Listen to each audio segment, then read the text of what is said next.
봤던 적이 있습니다. 목차를 보게 되면요, 재미있기도 하고 궁금하게 하는 제목들이 많이 있었습니다. 눈에 띄었던 제목 중에 하나가 JS of JS, JS 중에 최고의 JS라고 이야기를 하는 것입니다. JS가 뭡니까? 진상. 진상이라는 말 아시죠? 진상의 지읒, J, 상의 시옷, S. 이렇게 해서 JS가 진상이라고 합니다. 원래 진상이라는 의미는 이렇게 안 좋은 표현으로 사용하지 않습니다. 진상이라는 뜻은 좋은 의미를 가지고 있죠.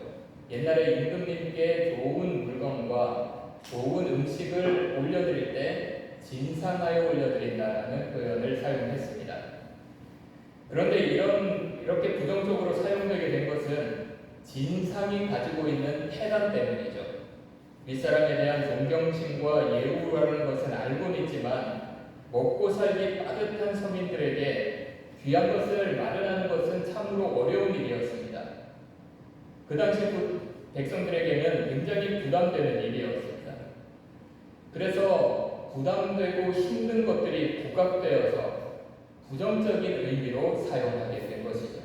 그래서 지금 저희들이 우리가 진상이라고 말을 하면 철명피, 올골경 이렇게 부정적인 단어로 사용을 하고 있습니다.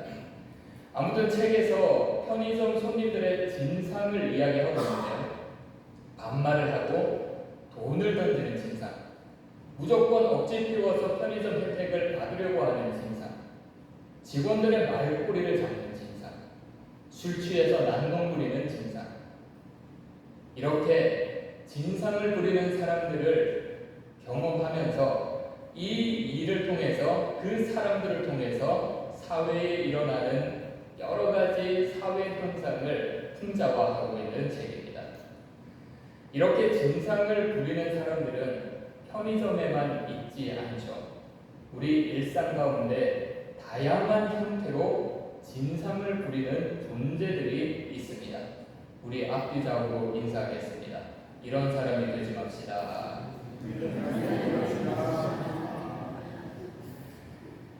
그래서 인생을 살아가면서 가장 힘든 것이 무엇입니까? 일 때문에 힘든 것이 아닙니다. 사람 때문에 힘듭니다. 주어진 일들은 밀리더라도 나중에 하면 됩니다. 나중에 해서 끝을 내면 됩니다. 일은 끝이 납니다. 그런데 풀리지 않는 사람과의 관계, 생각이 다른 사람들과의 관계, 이해조차 하지 않으려고 하는 상대방의 관계, 이런 사람들과 대화를 나눌 때 어떻습니까? 많이 힘이 들죠. 마음이 아픕니다. 그리고 많은 경우 이러한 관계에서 나오는 대화들의 내용은 부정적입니다. 위로하고 격려하기보다는 정죄하고 비난하는 말들이 대부분입니다.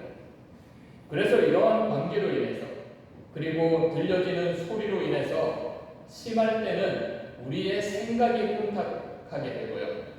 그리고 마음이 정말 썩어 문드러져 가기도 하고요. 어떤 경우에는 하루하루 이 시간들이 피폐해지는 일들도 일어납니다. 오늘 본문에 나오는 베드로의 편지를 받았던 소아시아에 사는 그리스도인들이 이러한 환경에 처해 있었습니다. 오늘 말씀은 소아시아 지역에 있는 흩어져 있는 그리스도인들에 보냈던 편지입니다. 그리스도인들의 핍박이라고 하면 로마의 큰 핍박, 제국적으로 일어났던 핍박을 생각을 하는데요. 하지만 오늘 이 본문에서 이야기하는 핍박은 그렇게 제국적으로 일어났던 큰 핍박을 이야기하고 있지 않습니다. 주석을 보게 되면 지역적으로 일어났던 그리스도인들에 대한 비난과 적대감, 그리고 그러한 비난과 적대감이 실생활에서 나왔던 그러한 고난이었다라고 이야기를 하고 있습니다. 목숨의 위험은 없었습니다. 여러 가지 측면에서 생활하기 어렵게 만들었다라고 하는 것이죠. 그 중에 하나를 오늘 본문에서 이야기하고 있습니다. 본문 4절을 보시면요, 이러므로 너희가 그들과 함께 그런 극한 방탕에 다름질하지는 아니하는 것을 그들이 이상히 여겨 비방하나. 회심한 그리스도인들의 변화된 모습을 보고 어떻게 이야기했다고 합니까? 옛 삶을 살지 않는 사람들을 보고 뭐라고 했죠? 이상히 여겼답니다. 이상하게 바라봤다는 거예요. 이것은 단순하게 이상하게 봤다라는 것이 아닙니다. 익숙한 삶의 방법, 지금까지 그 사람들이 즐겼고 함께 누렸던 그 유기에 참여하지 않아서 화를 냈다라고 하는 것이죠. 이런 것과 마찬가지입니다. 누군가 늘 같이 함께 했던 일들이 있습니다. 그 일들이 다른 사람들이 보기에는 불법이 될 수도 있고요. 썩 그렇게 좋지 않은 일들이 될 수도 있습니다. 그런데 어느 순간 그 옛 모습을 그 사람이 행하지 않은 것입니다. 주위에 있는 사람들은 바뀌어진 그 사람을 보고 수근수근거립니다. 이야기하다 보면 화가 나기도 합니다. 이렇게 대화를 합니다. 왜 그래? 왜 저래? 왜 저렇게 해? 자기만 잘났나? 자기만 거룩한가? 아마 오늘 본문에 나오는 그리스도인들도 이러한 일을 당했을 것 같습니다. 어느 날 지금까지 함께 즐기며 살아왔던 이웃이 회심했습니다. 그리고 그리스도인으로서의 삶을 산다며 옛 모습을 다 벗어버렸습니다. 모습이 바뀐 것을 보고 왜 옛날에 하던 대로 하지 않냐고, 왜 옛날처럼 우리와 함께 즐기며 누리며 여러 가지 일들을 하지 않냐고 그렇게 이야기를 하죠. 참다 못 참으면 어떻게 됩니까? 폭발하죠. 속에 있는 것이 다 쏟아져 나옵니다. 그래서 그 당시 그리스도인들에게 왜 옛날처럼 살아가지 않냐고 비방을 합니다. 욕설을 듣습니다. 변화된 삶을 모욕합니다. 회심한 그리스도인들 심적으로 얼마나 힘들었겠습니까? 이러한 관계로 인해서 들려지는 소리로 인해서 사람과의 대화를 통해서 회심한 자들의 생각이 혼탁해졌습니다. 마음이 썩 문드러져 갔습니다. 하루하루의 일상이 피폐해져 갔습니다. 사랑하는 여러분, 성경에 기록된 이야기를 보면 참 신기합니다. 그때나 지금이나 사회에서 일어나는 일들, 사람과 사람과의 사이에서 일어나는 일들은 비슷하기 때문입니다. 시대가 발전하고 바뀌는데 인간의 습성은 그대로라고 이야기를 하는 것이죠. 아브라함이 살았던 시대, 다윗이 살았던 시대, 예수님이 이 땅에 오셨던 시대, 베드로가 살았던 시대나 지금이나 별반 다르지는 않습니다. 그리스도의 십자가의 보혈이 아니면 우리 안에 있는 어두운 죄성을 컨트롤하지 못하는 존재가 지금 우리라고 하는 것입니다. 성경에 기록된 그 사람들만이 죄성에 갇혀있는 사람이 아니라 그 죄성을 이어받는 우리도 여전히 하나님 보시기에 죄를 짓고 살아가는 존재라고 하는 것이죠. 그래서 그런지 사람들은 대세를 쫓아가는 것 같습니다. 나는 그렇지 않다라고 생각을 하며 대세를 쫓아가는 것 같습니다. 유행을 탄다라고 하는 것이죠. 몇 년 전에 안경을 맞추었습니다. 제가 지금 쓰고 있는 안경입니다. 이 안경을 고르는데 정말 오랜 시간이 걸렸습니다. 이 안경을 할까? 동그란 것을 할까? 각지고 네모난 것을 할까? 정말 오래 걸렸습니다. 고르는데 얼굴이 커서 그런지 왜 그렇게 어울리는 안경이 없는지 정말 고르는데 힘이 들었습니다. 그래서 안경을 정했는데 이 안경을 선택을 했습니다. 처음에는 마음에 들지 않았어요. 마음에 들지 않았는데 안경점 사장님의 한마디 때문에 마음에 들었습니다. 사장님이 이렇게 이야기하더라고요. 요즘 유행하는 스타일입니다. 그 말을 듣고 보니까 안경이 새로워져 보이더라고요. 안경이 좋아 보이고 쓰니까 처음에 썼을 때는 어울리지 않았는데 써보니까 왠지 어울리는 것 같고 저한테 딱 맞는 안경 같아 보였습니다. 이렇게 사람들은 무언가 쫓아가는 습관이 있습니다. 그러한 습성이 있습니다. 유행에 쫓아가고요. 내가 그 시대에 쫓아가지 않으면 안 될 것 같다라는 마음을 가지고 있고요. 불법을 저지르면서 사람들이 여러 가지 불법을 저지르면서 이익을 위해 살아가는 그 모습을 닮아가지 않으면 내 삶은 어떨까? 이러한 걱정을 하면서 쫓아가는 경우도 있습니다. 그런데 오늘 본문에 나오는 그리스도인들은 그러한 삶을 살아가지 않았다고 합니다. 4절 말씀 우리 함께 읽도록 하겠습니다. 시작. 이러므로 너희가 그들과 함께 그런 극한 방탕에 다름질하지 아니하는 것을 그들이 이상히 여겨 비방하니. 4절 중반절을 보면요, 극한 방탕에 다름질하지 않았다라고 합니다. 극한 방탕에 다름질하지 않았다. 여기서 다름질하다라는 말은 떼지어 간다, 휩쓸려 간다, 쫓아간다, 유행을 쫓아간다, 사람들의 이익을 쫓아간다, 자신의 유익을 위하여 쫓아간다, 그런 의미를 가지고 있습니다. 회심한 그리스도인들은 시대적 탕류에 떼지어서 휩쓸려 가지 않았다라는 것입니다. 사랑하는 여러분, 많은 사람들이 세상의 탕류에 휩쓸려 가는 것 같습니다. 얼마 전에 뉴스를 보니까 수도권 집값이 그렇게 또 올라갔다고 하더라고요.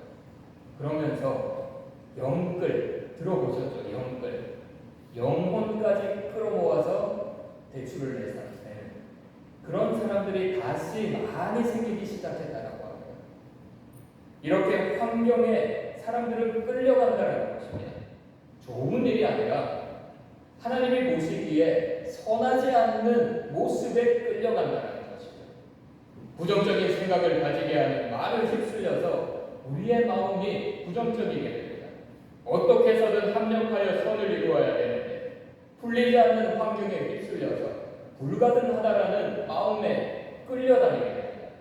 주님의 몸된 교회 공동체의 신앙을 위해서 함께 기도하고 찬양해야 하는데 이런저런 이유들 때문에 점점 신앙이 가라앉게 되고 있습니다.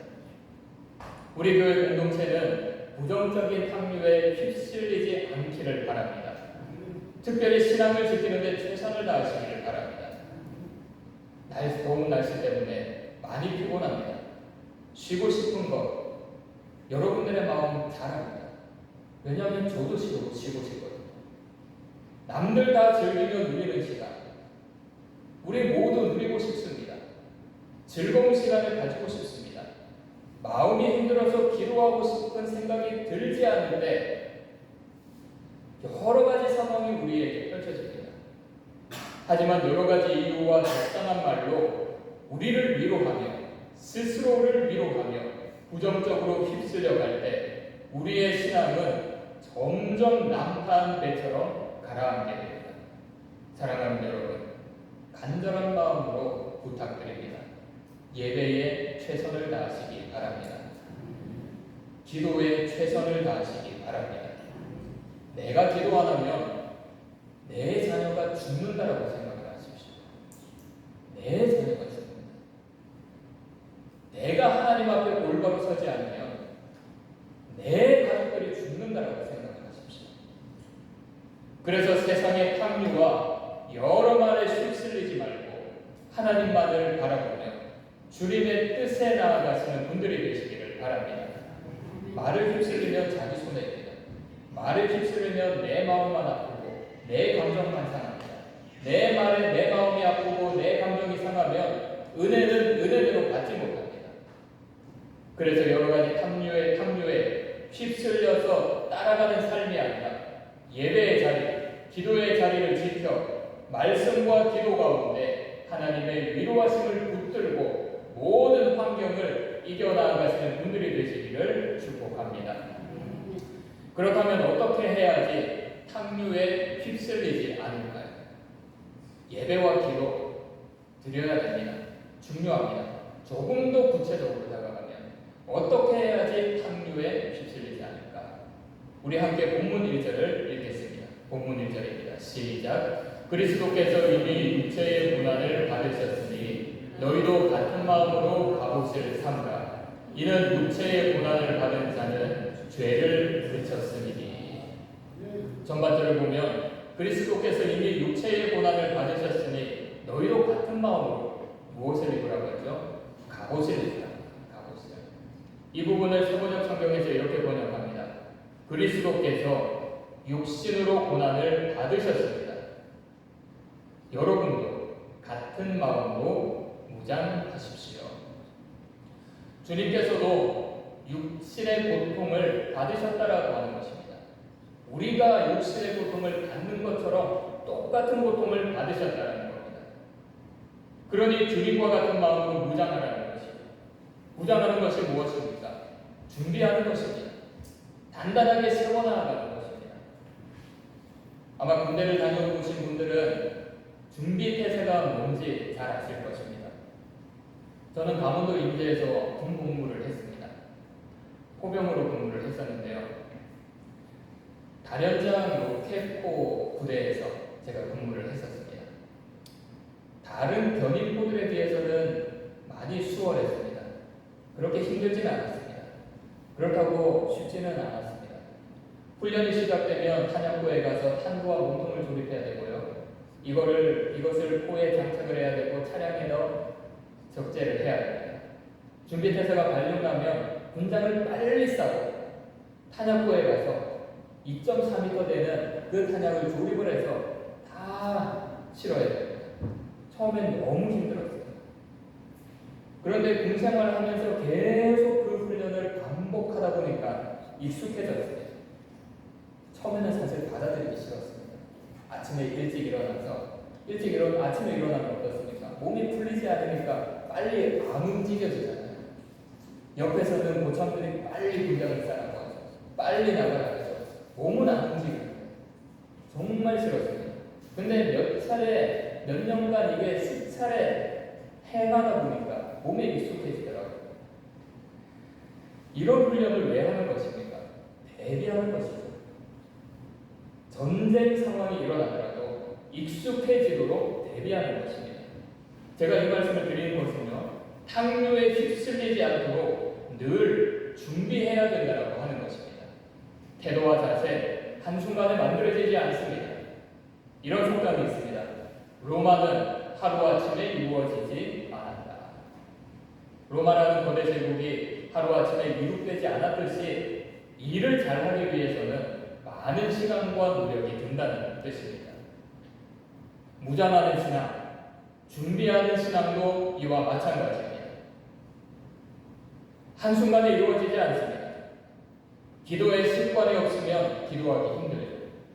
예배의 습관이 없으면 예배드리는 것이 힘듭니다. 짧은 시간입니다. 30분, 길면 설교는 35분 정도 됩니다. 근데 왜 이렇게 깁니까? 이 30분이 1시간처럼 느껴집니다. 이 예배의 습관이라는 것이 들여져 있지 않으면 너무나도 힘든 자리입니다. 말씀 묵상, 예배도 마찬가지입니다. 처음부터 잘할 수는 없습니다. 처음부터 좋은 신앙을 가질 수도 없습니다. 처음부터 온전한 믿음도 없습니다. 한 번에 이루어진다는 것은 절대 있을 수 없는 일입니다. 그래서 우리는 늘 말씀을 묵상하고 늘 기도해야 한다는 것입니다. 계속 할 때 점차적으로 우리 마음 가운데 하나님을 향한 믿음과 하나님을 향한 온전한 신앙이 세워져 간다라고 하는 것입니다. 이런 신앙의 습관이 준비하는 자세이고 예수 그리스도와 함께 갑옷으로 무장하는 것입니다. 우리 교회가 이런 교회가 되기를 원합니다. 탐욕에 휩쓸리지 않는 교회, 철저하게 준비하는 교회, 말에 흔들리지 않는 교회, 똘똘 뭉쳐서 하나가 되는 교회. 우리 모두가 이렇게 믿음으로 준비할 때 우리 교회를 흔드는 탐욕과 같은 일들, 우리 교회를 흔드는 탐욕과 같은 말들, 이런 말들에 휩쓸리지 않고 반석 위에 든든히 세워나가는 귀한 교회가 될 줄 믿습니다. 자, 이제 여기서 이런 질문이 듭니다. 탐욕에 휩쓸리지 않도록 무장하고 준비를 해야 하는데 무엇으로 무장하고 준비를 해야 하는가? 무엇으로 무장하고 준비를 해야 하는가? 본문 2절을 함께 읽겠습니다. 2절입니다. 시작. 그 후로 다시 사람의 정욕을 따르지 않고 하나님의 뜻을 따라 육체의 남은 때를 살게 하려 함이라. 이 말씀을 보면요, 탕류에 휩쓸리지 않고 온전한 그리스도인이 되기 위해서 어떻게 살 것인지 우리에게 도전을 줍니다. 다시 옛사람의 정욕을 따를 것인가? 하나님의 뜻을 따라 살 것인가? 다시 옛사람의 쓴 뿌리를 가질 것인가? 하나님의 뜻대로 살아갈 것인가? 여러분들은 어떤 삶을 살아가겠습니까? 하나님의 뜻대로 살아가는 분들이 되시기를 바랍니다. 하나님의 뜻대로 살아간다는 것이 무엇입니까? 구체적으로 하면 말씀에 순종하는 것입니다. 하나님의 뜻에 순종하는 것입니다. 하나님의 뜻, 말씀에 기록된 하나님의 말씀과 하나님의 뜻, 우리의 생각과 부딪힐 때가 있습니다. 우리의 생각은 이것이 아닌데 하나님은 그 뜻대로 살아가라고 합니다. 너무나도 부딪힐 때가 많이 있습니다. 너무나도 괴롭습니다. 그래서 하나님의 뜻대로 살아간다는 것, 하나님의 말씀에 순종한다라고 하는 것입니다. 겟세마네 동산에서 예수님이 그러한 모습을 보여주셨죠. 몇 차례 말씀을 드렸습니다. 예수님은 당신이 감당해야 될 십자가의 사명이 너무나도 힘이 들었습니다. 걱정이 되었습니다. 그 고통을 이길 수 있는 마음 가운데 그 고통을 이길 수 없을 것 같은 생각도 들었을 것입니다. 그래서 예수님은 어떻게 기도합니까? 이 잔을 옮겨주시옵소서. 이 잔을 옮겨주시옵소서. 하지만 예수님은 마지막에 내 원대로 하지 마옵시고 하나님의 원대로 하옵소서. 자신이 원하는 뜻보다 하나님의 뜻을 앞세웠던 것이죠. 하나님의 뜻을 앞세우는 건 쉬운 일은 아닙니다. 하지만 온전한 믿음이 있으면 주님의 뜻을 앞세울 수 있습니다. 그냥 믿음이 아닙니다. 어설픈 믿음도 아닙니다. 입으로 말만 하는 믿음도 아닙니다. 내 삶의 구주는 하나님이다. 내 삶의 주인은 하나님이다. 이런 강건한 믿음, 정말 하나님 앞에 부끄럽지 않는 믿음으로 살아갈 때 하나님의 뜻대로 살아갈 수 있는 것입니다. 바울은 로마서 1장 17절에서 이렇게 말했습니다. 오직 의인은 믿음으로 말미암아 살리라 함과 같으니라. 믿음장이라고 하는 히브리서 11장을 보게 되면 많은 사람들이 하나님을 향한 온전한 믿음을 가지고 살아갔다고 합니다. 아벨, 믿음으로 가인보다 더 나은 제사를 드렸다고 합니다. 에녹, 믿음으로 죽지 않고 하늘로 옮겨갔습니다. 노아, 믿음으로 보이지 않는 일에 경배함으로 방주를 만들었고요. 아브라함, 믿음으로 부르심에 응답하였습니다. 사라도 그랬고 이삭, 야곱, 모세, 라합, 여러 사사들도 각자의 삶을 살아가며 하나님을 향한 온전한 믿음을 가졌습니다. 그들이 이렇게 온전한 믿음을 가졌으니 하나님 보시기에 기뻐하셨고 그들이 온전한 믿음을 가졌기에 하나님의 뜻대로 살아갈 수 있었던 것입니다. 사랑하는 여러분, 온전한 믿음은 하나님의 뜻대로 살아가게 함을 믿으시기를 바랍니다. 온전한 믿음은 하나님의 말씀에 순종할 수 있게 함을 믿으시기를 바랍니다. 주님의 얼굴을 바라보며 주님의 구원을 믿을 때, 억울함을 풀어줄 것이라는 믿음을 가질 때, 합력하여 손을 이룰 것이라는 믿을 때, 하나님이 나의 삶의 주인이라는 것을 믿을 때, 하나님이 하나님의 됨을 여기고 하나님을 섬기고 하나님을 온전한 주인으로 섬길 때, 그 주인이 나의 삶에 인생을 책임져 주신다라고 믿을 때 우리의 원대로 살아가는 것이 아니라 하나님의 뜻대로 살아가게 함을 믿습니다. 이러한 믿음으로 무장하여 하나님의 선한 뜻대로 살아가시기를 바랍니다. 믿음으로 무장하여 탕류에 휩쓸려가지 않는 복된 삶이 되시기를 축복합니다. 마지막으로 본문 5절과 6절을 함께 읽겠습니다. 5절 6절입니다. 시작. 그들이 산자와 죽은 자를 심판하기로 예비하신 이에게 사실대로 구하리라. 이를 위하여 죽은 자들에게도 복음이 전파되었으니 이는 육체로는 사람으로 심판을 받으나 영으로는 하나님을 따라 살게 하려 함이라.